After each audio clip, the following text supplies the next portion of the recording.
કાઢ આયો નથી હું બે ધારી તલવાર શું જત કાપું ના વળતા વાઢું છું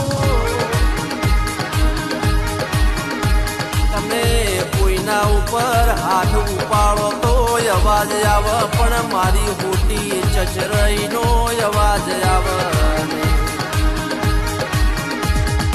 કારણ કે